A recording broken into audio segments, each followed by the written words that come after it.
કાળઝાળ ગરમી વચ્ચે બનાસકાંઠાના વડપગ ગામમાં પીવાના પાણીની સમસ્યા સર્જાઈ છે। પીવાના પાણીને લઈને લોકો હેરાન પરેશાન થતા જોવા મળી રહ્યા છે તેમજ પાણી માટે અનેકવાર રજૂઆત કરવામાં આવી છે પરંતુ કોઈ રજૂઆત સાંભળતું ન હોવાના આક્ષેપ થયા છે।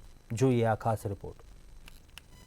બનાસકાંઠાના ભાભરના વડપગ ગામમાં પીવાના પાણીની સમસ્યા સાથે સિંચાઈની પણ સમસ્યા સર્જાય છે। ત્યારે પાણી વગર ખેતી કઈ રીતે કરવી, પશુપાલન કઈ રીતે કરવું અને પીવાનું પાણી ક્યાંથી લાવવું એ પ્રશ્ન ગામ લોકોની સતત સતાવી રહ્યો છે। પાણીની સમસ્યાને લઈને વારંવાર રજૂઆત કરી પણ કોઈ સાંભળતું ન હોવાના આક્ષેપ કર્યા હતા। અઠવાડિયે પોણી આવે એમાં તમે લાઈટો કાપી નાખો। પોણી અમારે ચો ભરવા જાવ ખરત આપે છોકરા સો કરવાનું માલનું કરવાનું કનું કરવાનું અમારે પોણીનું કેનલ બંધ થઈ કેનલ પોણી બંધ થઈ હતી 2 મહિનાથી કેનલમાં પોણી નહીં આવતું। ધંધો સાહેબ ખેતીવાડી કરવાનું કનું કરવાનું અમારે કામ કરવું પડે ને અમારે। અને આ સમસ્યા ઘણા વર્ષોથી છે। જ્યારે પાણી કેનલમાં ચાલુ થશે ત્યારે એરિયા મોટર દ્વારા ડાયરેક્ટ ટાંકામ નાખી અને ડાયરેક્ટ ગામમાં છોડી દે। નથી કોઈ દવા નાખતા કે નથી કોઈ એનું રિફાઇન કરતા, એમને ડાયરેક્ટ ગામમાં પાણી આપી દે આરે લોકો।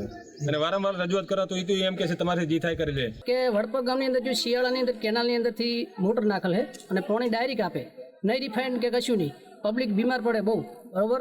એટલે અમને એક જ્યારે આ ધારાસભ્ય સૌરભજી ઠાકોર આવ્યા ને તારની તો મોટી પ્રોબ્લેમ છે।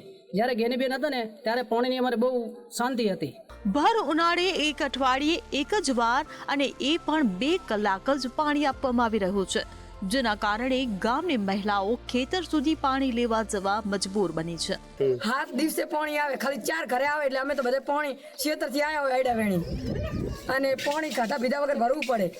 નાના છોકરા હોય એને પાણી કેટલું જોવે, પાણી પીધા વગર મારે રાત તો પાણી અઠવાડિયું થયું। લાઇટ વાળો પાણી વાળો તો એક છે જ પાણીની એટલી રાડ ને હદ વગર ગમે તલાઈમાં પાણી નહીં, હવાડામાં પાણી નહીં, ચાહે પાણી નહીં। ઢોરા તો એટલા તરસે મને માણસની બરાબર પણ ઢોરાની રાડે કંઈ ધ્યાન લેવામાં આવતું નહીં। અને જ્યારે ચૂંટણીનો સમય આવે ત્યારે અહીંના જે પ્રતિનિધિઓ છે એમના જે મતો માટે દોડીને વડપગ કે આજુબાજુ ગામડામાં જતા હશે ને ગામને એવું કહે કે દરેક ગામની માંગ અમે પૂરી કરીશું, પણ જ્યારે ચૂંટાયા ફસે વિજેતા થયા પછી કોઈ આ બાજુ આવતા નથી। વાવની પેટા ચૂંટણી વખતે તમે સૌએ ભાભર તાલુકાના ગામડે ગામડે આપણા મંત્રીઓ આગેવાનો ભેગા થઈને કહ્યું હતું કે આ વખતે એક વખત ભાજપને વોટ આપો, તમારો વિકાસ થશે।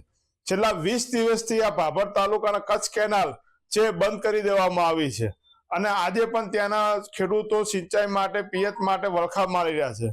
જ્યારે સ્થાનિક લોકોએ વધુમાં જણાવ્યું હતું કે ચૂંટણી સમયે બનાસકાંઠા સાંસદ ગેનીબેન ઠાકોર તેમજ વાવ ધારાસભ્ય સ્વરૂપજીએ પાણીની સમસ્યા હલ કરવાનો વાયદો આપ્યો હતો, પણ ચૂંટણી ગઈ અને વાયદો પણ ગયો અને બંને આગેવાનનો હોમટાઉન વિસ્તાર હોવા છતાં પાણીની સમસ્યા યથાવત જ છે। ત્યારે હાલ ગામમાં પાણીની સમસ્યાનો વહેલી તકે ઉકેલ આવે તેવી માંગ કરવામાં આવી રહી છે। પ્રકાશ ત્રિવેદી, મંતવ્ય ન્યૂઝ, બનાસકાંઠા।